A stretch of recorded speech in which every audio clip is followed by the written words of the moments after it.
Hello everyone, welcome to Dexter come. आज हम लोगों का टॉपिक ऑफ डिस्कशन जो है वो कार्बन फैमिली है। इससे पहले हम लोग nitrogen family, oxygen family, halogen family, noble gases और बोरॉन फैमिली का डिस्कशन कर चुके हैं। कार्बन फैमिली का डिस्कशन करते ही हम लोगों का पूरा पी ब्लॉक कंप्लीट हो जाएगा, यानी कि इनऑर्गेनिक केमिस्ट्री का लगभग 70% हम लोग सिलेबस कंप्लीट कर लेंगे। इस वीडियो को देखने के बाद आप लोग ये इंश्योर करिए कि आप लोग पी ब्लॉक के पास्ट ईयर के क्वेश्चन सारे लगा पा रहे हैं या नहीं लगा पा रहे हैं। अगर नहीं लगा पा रहे हैं तो नोट्स को फिर से रिवाइज कीजिए और फिर से अटेम्प्ट कीजिए। ज़्यादा रीज़न के पीछे नहीं भागना है। इनऑर्गेनिक केमिस्ट्री में खासकर जो क्वेश्चन नहीं बन रहा है उसे मेरे को सेंड कर सकते हैं, वहाँ आपको आंसर करूँगा। रीज़न होगा तो रीज़न जरूर बताऊँगा, लेकिन कई बार इनऑर्गेनिक के क्वेश्चंस का कोई रीज़न नहीं अवेलेबल होता है तो उसे डायरेक्टली ही करना पड़ता है। ठीक है, तो चलो अपना डिस्कशन को हम लोग आगे बढ़ाते हैं और शुरू करते हैं कार्बन फैमिली। कार्बन फैमिली की अगर हम बात करें तो कार्बन फैमिली जो है वो हम ये कह सकते हैं कि carbon family consist of carbon, silicon, germanium, tin, lead and flerovium. ठीक है, कार्बन, सिलिकॉन, जर्मेनियम, टिन और लेड हम लोग पहले से जानते हैं, और एक नया एलिमेंट Fl जो डिस्कवर हुआ है ये रेडियो एक्टिव होगा। कार्बन जो है वो 17 मोस्ट अबंडेंट एलिमेंट है by mass in the earth crust. Naturally occurring carbon के दो आइसोटोप होते हैं, कार्बन 12 और carbon 13। In addition to these इसका एक और रेडियो एक्टिव आइसोटोप होता है जिसे हम कार्बन 14 कहते हैं। ठीक है, सिलिकॉन जो है, सिलिकॉन मोस्ट अबंडेंट एलिमेंट है, सेकंड मोस्ट अबंडेंट एलिमेंट है बाय मास आफ्टर ऑक्सीजन। ठीक है, ये अर्थ क्रस्ट में in the form of silica होता है। सिलिका मतलब बालू हम कह सकते हैं, सैंड कह सकते हैं, और ये सिरेमिक और ग्लासेस और सीमेंट इंडस्ट्री में बहुत ज़्यादा यूज होता है। ठीक, जर्मेनियम केवल ट्रेसेस में मिलता है, वो केवल कैसेटेराइट SnO2, और जो टिन है वो कैसेटेराइट, और लेड जो है वो गलेना के फॉर्म में मिलता है। Ultra pure germanium and silicons are use to make transistor and semiconductor devices. तो उन्हें सेमीकंडक्टर डिवाइसेस या ट्रांजिस्टर बनाने के लिए हम लोग यूज करते हैं अल्ट्रा प्योर जर्मेनियम और सिलिकॉन का। जर्मेनियम से हम लोग बना लेते हैं और सिलिकॉन से हम लोग सेमीकंडक्टर डिवाइस बनाते हैं। ठीक है, अगर इनकी डोपिंग कराई जाए, तुम लोगों ने फिजिक्स में पढ़ा होगा, डोपिंग यानी पी टाइप या एन टाइप सेमीकंडक्टर भी बनाए जा सकते हैं। अगर हम एल्यूमिनियम और फॉस्फोरस से रिस्पेक्टिवली इन्हें डोप करा दें तो सेमीकंडक्टर्स की हम लोग और अच्छी मतलब डोपिंग करा के उनकी कंडक्टिविटी प्रॉपर्टी भी बढ़ाई जा सकती हैं। फिलहाल हम लोगों को यहाँ पे डोपिंग से कोई मतलब नहीं है। केमिस्ट्री में डोपिंग का मतलब होता है ड्रग्स, जिनसे दूर रहना चाहिए। General characteristics of element of group 14 की बात करें तो इलेक्ट्रॉनिक कॉन्फ़िगरेशन इनका क्या होगा? इलेक्ट्रॉनिक कॉन्फ़िगरेशन इनका NH2 है। अगर हम कोवेलेंट और आयनिक रेडियस की बात करें तो कार्बन, सिलिकॉन, जर्मेनियम, टिन और लेड की कोवेलेंट और ionic radius top to bottom आते आते इंक्रीज ही करती है। ये बात सिंपल है। Ionization potential top to bottom आते हुए डिक्रीज करेगी, क्योंकि कार्बन फैमिली में ज़्यादा मतलब दिक्कतें नहीं आती कार्बन फैमिली के साथ। ये अच्छी बात है कार्बन फैमिली की।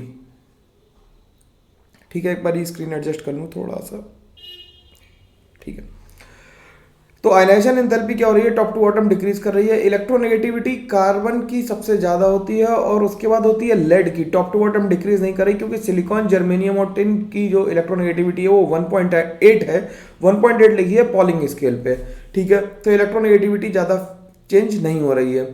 मेल्टिंग पॉइंट की बात करें तो मेल्टिंग पॉइंट जो है वो सबसे ज्यादा है किसका? कार्बन का, फिर सिलिकॉन, जर्मेनियम, टिन और लेड का, Pb। ठीक, melting points and the boiling points of the group 14 are much higher than those corresponding group 13 element. Group 13 वालों से ज्यादा होगा। बॉइलिंग पॉइंट कार्बन का तो हम लोग बॉइलिंग पॉइंट की बात ही नहीं करते हैं। सिलिकॉन, जर्मेनियम, टिन और लेड में सबसे ज्यादा सिलिकॉन का है और टिन का सबसे कम है। Sn और Pb में देख लेना थोड़ा सा भाई चेंज है, Pb का ज्यादा है बॉइलिंग पॉइंट और Sn का कम है। ठीक, डेंसिटी लेड की सबसे ज्यादा है और सिलिकॉन की सबसे कम है। तो इसमें कार्बन और सिलिकॉन में स्विच है, तो top to bottom, bottom to top अगर आएंगे तो डेंसिटी डिक्रीज करेगी, लेकिन सिलिकॉन की डेंसिटी सबसे कम होती है। ये बात ध्यान रखना है। जो ऑक्सीडेशन स्टेट्स हैं, ऑक्सीडेशन स्टेट्स जो ग्रुप 14 के एलिमेंट हैं वो कितनी कितनी शो करेंगे? वो शो करेंगे +4 और +2। +4 और +2 भाई अगर तुम पेपर सॉल्व कर रहे हो पास्ट ईयर के तो तुम्हें ये एहसास हो जाएगा, अगर इनऑर्गेनिक का क्वेश्चन है तो बिल्कुल नोट से लिखी हुई लाइन में आ रहा है, चाहे वो मेंस का हो या एडवांस का हो। तो कम से कम इसका ध्यान रखो कि जो बिल्कुल बिल्कुल सवाल देख के सामने से कराया जा सकता है उसे तुम अच्छे से करें ही करें, है ना। कार्बन की ऑक्सीडेशन स्टेट नेगेटिव हो सकती है कार्बाइड्स के केस में। ठीक है, और अगर हम बात करें +2 ऑक्सीडेशन स्टेट, तो +2 ऑक्सीडेशन स्टेट्स की स्टेबिलिटी जो है वो टॉप टू बॉटम इंक्रीज करेगी due to inert pair effect. Carbon अपनी कोवेलेंसी को एक्सटेंड नहीं कर सकता 4 से ज़्यादा, लेकिन अदर एलिमेंट्स कर सकते हैं because of having D orbitals. ये सिंपल बातें हैं, मैं इसलिए जल्दी जल्दी पढ़ दे रहा हूँ कि इनसे कोई ज़्यादा क्वेश्चन बनता नहीं है। CCl4 हाइड्रोलिसिस नहीं करता, ये बहुत ज़रूरी बात है एट मॉडरेट टेम्परेचर, इसीलिए पहले ज़माने में हमने जब सोचा तो CCl4 को फायर एक्सटिंग्विशर में भी रखने की सोची, लेकिन हाई टेम्परेचर पे CCl4 हाइड्रोलाइज होता है और फॉस्जीन बना देता है। मतलब तुम आग से मरो या ना मरो, कम से कम पॉइजनस गैस फॉस्जीन तो जरूर ही मर जाओगे भाई, तो ये बड़ी दिक्कत करता है। ठीक, अब बाकी जो हैलाइड्स हैं वो हाइड्रोलिसिस जाते हैं और कॉम्प्लेक्स बना लेते हैं, जैसे वो या तो वो फर्दर हैलाइड से ही रिएक्ट कर लेंगे, मतलब जो हेलोजन एसिड्स है उनसे ही रिएक्ट कर लेंगे, या फिर वाटर के साथ हाइड्रोलाइज होकर कॉम्प्लेक्स बनाएंगे, जैसे SiF6 2- GCl2- और SnOH6 2-। सबका हाइब्रिडाइजेशन जो है वो sp3d2 है।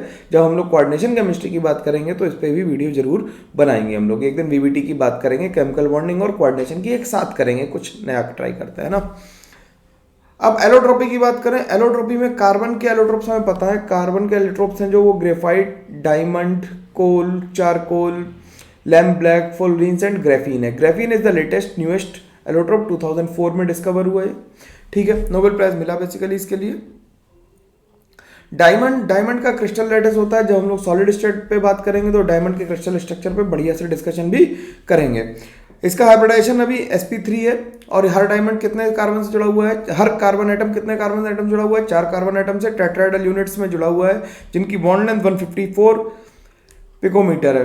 ठीक, it is used as abrasive for sharpening hard tools, मतलब डायमंड से हम लोग बहुत हार्ड टूल्स होता है, डायमंड हार्डेस्ट होता है लगभग, तो उससे हम लोग क्या करते हैं, जो शार्पनिंग ऑफ टूल्स होती है वो करते हैं, डाई बनाने के काम आता है, और manufacturing of tungsten filament for the electric bulbs के काम आता है। ग्रेफाइट जो है, ग्रेफाइट का लेयर्ड स्ट्रक्चर होता है, और layer are held together by van der Waals forces, and distance between the two layer is 340 picometers. जो डिस्टेंस है, बॉन्ड डिस्टेंस है, वो 141.5 है ड्यू टू द रेजोनेंस, वो डबल बॉन्ड से थोड़ी सी बड़ी है और सिंगल बॉन्ड से थोड़ी छोटी है। हर कार्बन एटम जो हेक्सागन रिंग में है वो उस पर हाइब्रिडाइजेशन जो है वो sp2 है। डीलोकलाइज इलेक्ट्रॉन्स की वजह से, मोबाइल इलेक्ट्रॉन्स की वजह से एक डायमंड जो है वो इलेक्ट्रिसिटी कंडक्ट करता है, तो डायमंड अकेला क्रिस्टलाइन स्ट्रक्चर ऐसा होता है जो सॉलिड स्टेट में क्या करता है, इलेक्ट्रिसिटी कंडक्ट करता है। Diamond is used as a lubricant in machine running at high temperature while oil can not be used. जहाँ पे ऑयल का यूज नहीं किया सकता वहां पे हम लोग ग्रेफाइट का यूज करते हैं, जिससे कि वो क्या हो जाए, ड्राई लुब्रिकेंट का भी काम करे। फुलरीन हम लोग बनाते कैसे हैं, फुलरीन बनाते हैं ग्रेफाइट की रिएक्शन हम कराते हैं, ग्रेफाइट को हीट करते हैं इलेक्ट्रिक आर्क में in presence of helium and argon, तो उससे फुलरीन बनती है। फुलरीन की जनरल जो फॉर्मूले होते हैं वो C60 या C70 होते हैं।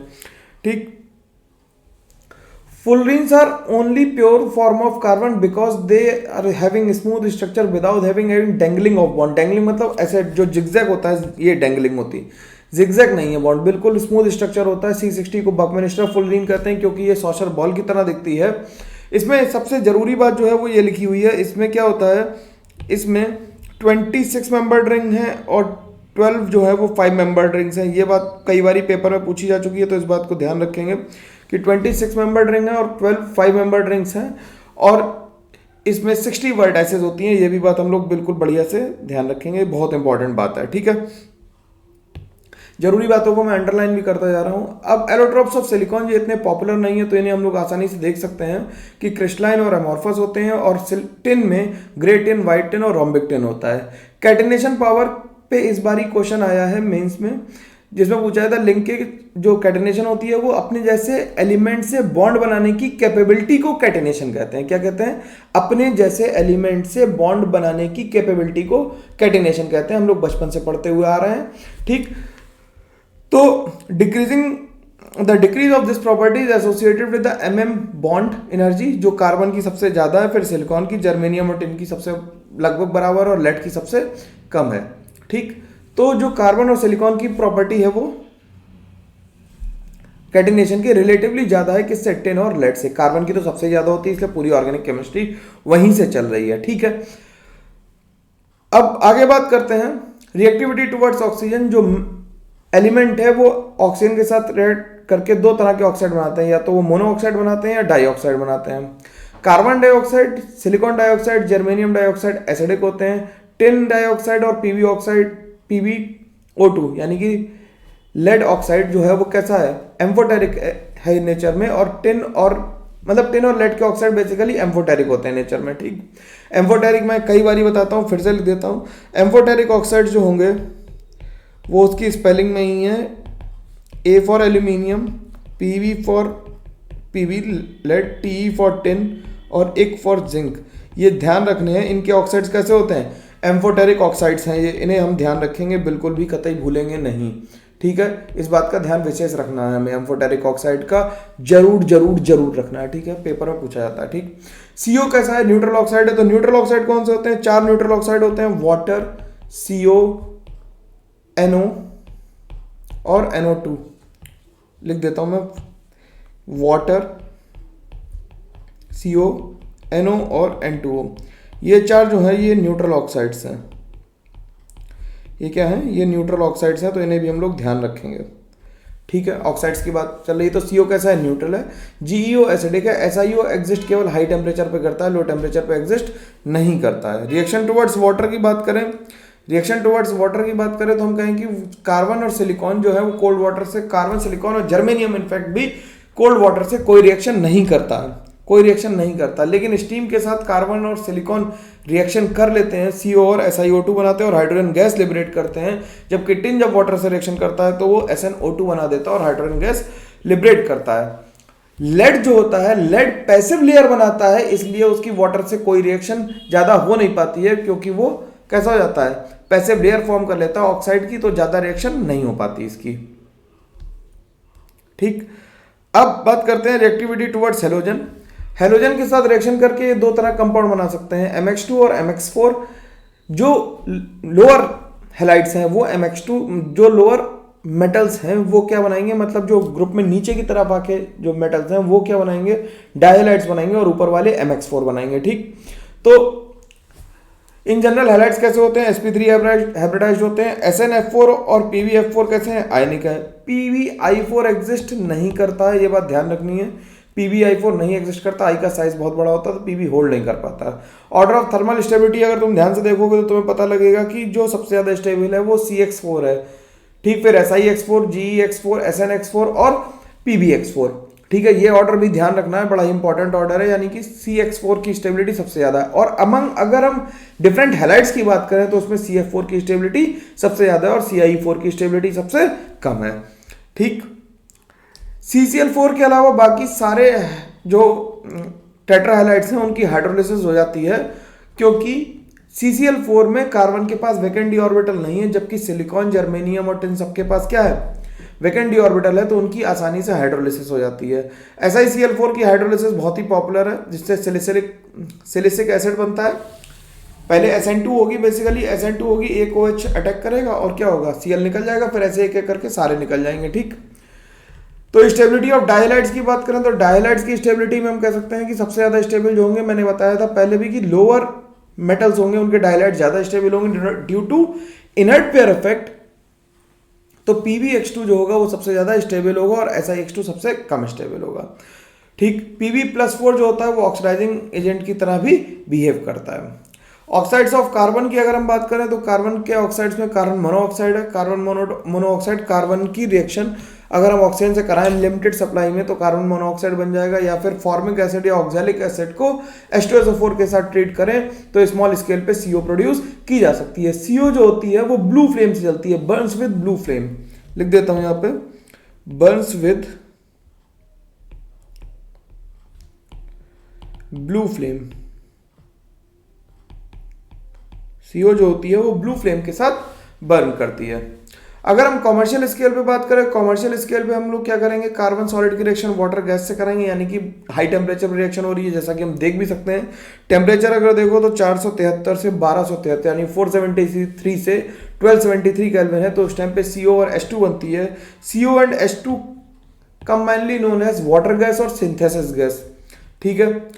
अगर हम इसे एयर से ट्रीट करा दें, ऑक्सीजन और नाइट्रोजन की प्रेजेंस में अगर हम 1273 डिग्री सेंटीग्रेड तक हीट करें तो इससे प्रोड्यूसर गैस बनती है। Producer gas is called CO+N2, जिसे हम इंडस्ट्रियल फ्यूल भी कहते हैं, ठीक। कार्बन मोनोऑक्साइड बनाने के तरीके हैं कि मेटल ऑक्साइड्स को रिड्यूस भी किया जा सकता है इन प्रेजेंस ऑफ कार्बन, जो हम लोगों ने एलिंगम डायग्राम में देखना है। हम लोग एलिंगम डायग्राम पढ़ेंगे तब हम इसे देखेंगे, ठीक है। कि Fe2O3 की रिएक्शन 3C से कराई तो ट्वाइस Fe और CO बन गया। ऐसे ZNO का नाम फिलोसफर्स वूल होता है, ध्यान रखने की बात है। ZNO का नाम क्या होता है? फिलोसफर्स वूल। तो इसे Zn और CO बन गया। Zn की रिएक्शन CO2 से कराई तो ZnO और CO बन गया। K4FeCN6 की रिएक्शन अगर हम H2SO4 के साथ कराएं इन प्रेजेंस ऑफ वाटर तो उससे भी कार्बन मोनोऑक्साइड प्रोड्यूस की जा सकती है। कार्बन मोनोऑक्साइड कैसी गैस है? कार्बन मोनोऑक्साइड एक कलरलेस, ऑर्डरलेस और almost insoluble in water gas है। ये ब्लू फ्लेम के साथ जलती है जिससे CO2 बनती है, मैंने अभी बात बताई थी। और वेरी गुड रिड्यूसिंग एजेंट भी है, यानी कि ऑक्साइड के साथ रिएक्शन करके मेटल को रिड्यूस कर देगी और खुद कन्वर्ट हो जाएगी CO2 में, ठीक। CO जो है वो हाईली पॉइजनस है, क्योंकि ये क्या करती है, ब्लड में जो हीमोग्लोबिन है वहां से ये ऑक्सीजन को रिप्लेस करके खुद एसोसिएट हो जाती है हीमोग्लोबिन से, और ऑक्सीजन हीमोग्लोबिन से 300 टाइम्स ज़्यादा चिपकती है, तो और उसे रिवर्सिबल बाइंडिंग नहीं करती। जो ऑक्सीजन है वो हीमोग्लोबिन के साथ रिवर्सिबल बाइंडिंग करता है, जबकि कार्बन मोनोऑक्साइड रिवर्सिबल बाइंडिंग नहीं करती है, जिसकी वजह से ज़्यादा प्रॉब्लम आती है और हमें सफोकेशन भी फील होता है, ठीक। अगर कोई पूछे कि ऑक्सीहीमोग्लोबिन में आयरन की ऑक्सीडेशन स्टेट कितनी है, तो वो भाइयों +2 ही है, ठीक है। ऑक्सीहीमोग्लोबिन एज वेल एज डीऑक्सीहीमोग्लोबिन, यानी जिसमें ऑक्सीजन नहीं है उसमें भी और ऑक्सीहीमोग्लोबिन दोनों में ही आयरन की ऑक्सीडेशन स्टेट +2 होती है। एक सवाल डायरेक्टली पूछा जा सकता है। कार्बन डाइऑक्साइड कैसे बनेंगे? कार्बन डाइऑक्साइड कार्बन को एक्सेस ऑफ ऑक्सीजन में रखेंगे या कंप्लीट कंबशन कर देंगे तो CO2 बनेगा। सेम वे में ऑर्गेनिक कंपाउंड्स की अगर हम कंबशन करेंगे तो CO2 और वाटर बनता है। इडियोमेट्री में हम लोगों ने रिएक्शन पढ़ी थी, ये जनरल रिएक्शन, इडियोमेट्री में हम लोगों ने जनरल रिएक्शन पढ़ी थी, ये क्या कि CxHy gas plus X plus Y/4 O2 gas gives XCO2 plus Y/2 CO2 gas, ठीक है। ये गैस बनेगी, लिक्विड बनेगी, ये टेम्परेचर पे डिपेंड होता है, तो हम इस बारे में बात कर सकते हैं, ठीक। लैब मेथड करें तो कैल्शियम कार्बोनेट को अगर हम HCl से ट्रीट करा दें तो CO2 बनेगी, ठीक है। या अमोनियम बाइकार्बोनेट को, अमोनियम बाइकार्बोनेट को भी करा सकते हैं। सोडियम बाइकार्बोनेट भी ले लो, HCl के साथ ट्रीट कराएंगे तो CO2 गैस निकलेगी। और लैब में हम सबने CO2 का टेस्ट कर रखा है। CO2 कैसे निकलती है? CO2 ब्रिस्क एफर्वेसेंस के साथ निकलती है, जो लाइम वाटर को मिल्की कर देती है। कलरलेस गैस है, ऑर्डरलेस गैस है, ठीक। और वाटर में मिलकर H2CO3 बनाती है। जो H2CO3 और SCO3 माइनस है, जो बफर सोल्यूशन है, जो हमारे ब्लड में CO2 मिलती है, जो बफर बनता है, उसकी pH 7.62 से 7.42 तक रहती है। यानी कि ये pH हमें ध्यान रखना है। ब्लड जो हमारा है वो बेसिक है, ठीक है, इसीलिए हमें एसिडिटी होती है, बेसिडिटी कभी नहीं होती है। और ये फोटोसिंथेसिस में प्लांट हमारे इन्हें यूज कर लेते हैं और इनसे क्लोरोफिल की प्रेजेंस में कार्बोहाइड्रेट्स बनाते हैं, जो हमारे लिए खाना है, ठीक है। और ऑक्सीजन भी प्रोड्यूस करते हैं। इसीलिए हम लोग कहते हैं कि पेड़ लगाओ और कार्बन डाइऑक्साइड को कम करो। ये कार्बन डाइऑक्साइड की खास बात यह है कि ये नॉन पॉइजनस है। कार्बन डाइऑक्साइड पॉइजनस नहीं होती भाई, ठीक, लेकिन एक्सेस में ये ग्रीन हाउस इफेक्ट डेवलप करती है, जिसका रीजन सीधे सीधे ओजोन लेयर डिप्लीशन और फिर ग्लोबल वार्मिंग पे फाइनली पहुंच जाएगा। ग्लेशियर पिघलेंगे और हम सब बह जाएंगे, काम खत्म होएगा अपना। IITs ऐसे में गया, ठीक। CO2 को अगर हम सॉलिड की तरह यूज करें तो इसे हम ड्राई आइस कहते हैं, जो एक रेफ्रिजरेंट है। इससे हम लोग आइस स्केटिंग वगैरह में भी यूज करते हैं, जो और आइस फुटबॉल जो होती है, आइस हॉकी जो होती है वहां पे भी यूज करते हैं, फुटबॉल नहीं, आइस, ठीक। कंबस्टेबल नहीं है तो इसे फायर एक्सटिंग्विशर में भी जो होती है गैस वो CO2 ही होती है। अब बात करते हैं सिलिकॉन डाइऑक्साइड की, SiO2। बड़ी इंपॉर्टेंट बात है कि 95% of earth crust is made up of silica and silicates, ठीक। ज्यादातर मिट्टी जो है वो बालू है या मिट्टी है, उसे सिलिका कहते हैं, SiO2। Quartz, cristobalite and tridymite are some of the crystalline form of silica. Quartz जो होता है वो यूज करते हैं हम लोग हाई एक्यूरेट क्लॉक्स बनाने में, इसीलिए घड़ियों को क्वार्ट्ज कहने लगे हम लोग, ठीक। SiO2 का एक कोवेलेंट 3D नेटवर्क स्ट्रक्चर होता है, जिसमें 8 मेंबर की रिंग होती है, SiO-Si बॉन्ड होते हैं। SiO2 in its normal form is almost non-reactive because of its high SiO bond enthalpy, क्योंकि Si के वैकेंट d ऑर्बिटल में ऑक्सीजन अपने इलेक्ट्रॉन पेयर को डोनेट भी कर सकता है, इसलिए इसकी रिएक्टिविटी बहुत कम होती है। तुम बालू के साथ खेल के देखना, कोई एसिड बेस कोई ज़्यादा रिएक्शन नहीं होती है, ठीक। और SiO2 जो होता है वो ग्लास का मेन पार्ट होता है, इसीलिए लैब में जितने इक्विपमेंट्स हैं वो ग्लास के ही होते हैं, जिसे हम बोरोसिलिकेट्स कहते हैं। सिलिकेट्स यही वाला सिलिका है भाई उसमें, ठीक। SiO2 resist the attack of bye halogen, hydrogen and most of the acid and metals even at elevated temperature. ज़्यादातर एसिड या बेस से या हैलोजन से कोई रिएक्शन नहीं होती है, इसीलिए लैब में अपरेटस इसी के होते हैं, या हम लोग जो बाउल लाते हैं वो भी कहते हैं ना बोरोसिलिकेट वाले ज़्यादा महंगे होंगे और अच्छे होंगे क्योंकि वो नॉन रिएक्टिव होते हैं। लेकिन NaOH के साथ रिएक्शन करके ये वाटर ग्लास बनाती है, ये बड़ी इंपॉर्टेंट चीज़ है। Na2SiO3 सोडियम सिलिकेट को हम लोग वाटर ग्लास कहते हैं, और HF के साथ ग्लास रिएक्ट कर लेता है और SiF4 बनाता है। ठीक, क्वार्ट्ज जो है वो पीजियो इलेक्ट्रिक मटेरियल की तरह भी यूज होती है। इसकी डेफिनेशन सिंपल सीधी पूछी जा सकती है, what is a piezo electric material. Important बात है, पीजियो इलेक्ट्रिक मटेरियल वो होते हैं जिन पे मैकेनिकल स्ट्रेस लगा के उन मॉलिक्यूल्स में या उन कंपाउंड्स में electric properties, electric energy produce की जा सकती है मैकेनिकल स्ट्रेस लगा के। ठीक, अब quartz has made possible to develop extremely accurate clocks. मैंने कहा ना कि क्वार्ट्ज इसीलिए दीवालों पे अगर तुमने जो घड़ी देखी बड़ी वाली, उन्हें क्वार्ट्ज दिखा रहा था, क्वार्ट्ज यही वाला क्वार्ट्ज यूज हो रहा होता है क्योंकि वो हाईली एक्यूरेट क्लॉक्स बनाने का काम आते हैं, इनके टाइम पीरियड और बाकी सब चीज़ें बिल्कुल फिक्स होती है। Modern radio, television and broadcasting, mobile radios and communication. Silica gel is used as a drying agent. जो बॉटल्स में या बैग्स में हमारे जो पाउच पड़े होते हैं वो क्या होते हैं, सिलिका जेल के होते हैं। ठीक है, as a support of chromatographic material and catalyst, और वो क्रोमेटोग्राफी में भी सिलिका जेल का यूज करते हैं। ठीक, kieselguhr an amorphous form of silica is used in filtration plants. जो फिल्ट्रेशन प्लांट्स में भी हम लोग इसी का, जिसमें हम आयन एक्सचेंज रेजिन वगैरह बनाते हैं, उसके लिए। सिलिकॉन्स बहुत बहुत इंपॉर्टेंट हैं। Silicones they are a group of organosilicon polymers containing SiO-Si linkages. SiO-Si linkage है, they are form by the hydrolysis of alkyl और aryl substituted chlorosilanes and their subsequent polymerization. यानी RMGX की reaction, जो RMGX क्या है हमारा, RMGX Grignard agent है। Grignard agent की रिएक्शन अगर हम SiCl4 से करा दें तो इससे RSiCl3 बन जाएगा और MgCl2 बन जाएगा। ठीक है, RMgCl की रिएक्शन अगर SiCl4 से कराएं तो R2SiCl2 और MgCl2 बन जाएगा। इसी तरह से अगर 3 बार ले लें तो R3SiCl बन जाएगा, where R is an alkyl group और एराइल ग्रुप। अगर हम सिंपल CH3Cl लेते हैं, जो NCERT में रिएक्शन रही है कॉपर पाउडर की प्रेजेंस में 570 केल्विन पर कराते हैं, तो इससे R2SiCl2 बन जाता है, जिसकी हाइड्रोलिसिस से CH3 SiOH बन जाएगा। अगर हम इसका पॉलीमराइजेशन करा दें तो लीनियर पॉलीमर बन जाएगा और इसे हम सिलिकॉन कहेंगे। सिलिकॉन में स्पेलिंग में, सिलिकॉन की स्पेलिंग में आगे ई लगा दो तो इसे सिलिकॉन कहने लगते हैं। ठीक है, अब अगर 3 Cl है तो 3 जगह OH लगेंगे, और जब ये पॉलीमराइज होगा तो इसके 3 हाथ है, तीनों तरफ से होगा तो ये क्रॉस लिंक पॉलीमर बना देगा। अगर 2 हैं तो 2 बनाने के तरीके, एक तो हमने ऊपर देखा कि लीनियर पॉलीमर बना दे, दूसरा तरीका क्या है कि ये साइक्लिक पॉलीमर बना दे। इनके structure Maharaj please please please लिख के देखना है ना, बिना लिखे मत देखना, ऐसे केवल वीडियो देखने से कोई फायदा नहीं होगा। नोट्स ले लो, फिर भी इन्हें 2-4 बार बना के देखो क्योंकि डायरेक्ट क्वेश्चन आएगा इससे। ठीक, R3SiOH ले लेंगे तो उससे केवल डाइमराइज ही हो पाएगा क्योंकि उसकी आगे कोई व्यवस्था नहीं है पॉलीमराइज होने की। ठीक, अब चेन लेंथ को अगर हमें कंट्रोल करना हो तो R3SiOH ले लो, जिससे कि वो एक तरफ के एंड को ब्लॉक कर देता है। ठीक, तो हमने लीनियर पॉलीमर में एक तरफ R3SiOH लगा दिया और देखो उसने चेन को क्या किया, ब्लॉक कर दिया, एक तरफ से रोक दिया। दूसरी तरफ भी लगाना चाहो तो और दूसरी तरफ से ही ब्लॉक कर देगा, कोई खास बात तो है नहीं उसमें। ठीक,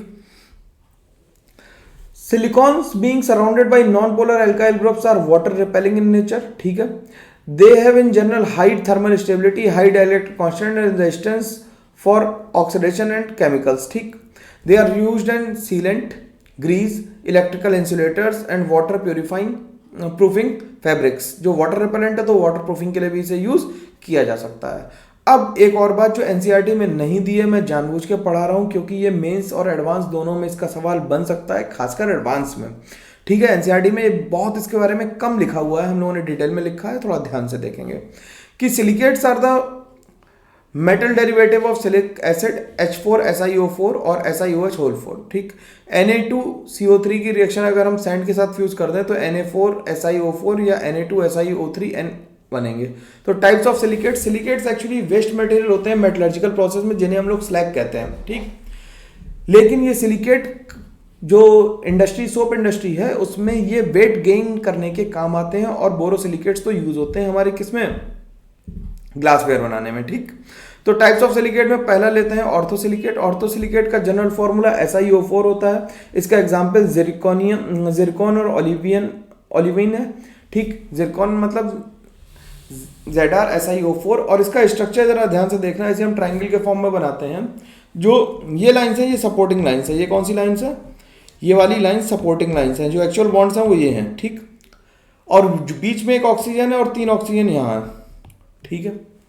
तो डॉट से हमने सिलिकॉन को दिखाया और गोले जो बने हुए हैं वो ऑक्सीजन है। इसी तरह से अगर हम पायरोसिलिकेट की बात करें तो इसमें क्या होगा, Si2O7 6 माइनस होगा। माइनस चार्ज कई बार ये पूछ लेते कि Si2O7N माइनस, तो N की वैल्यू बताओ।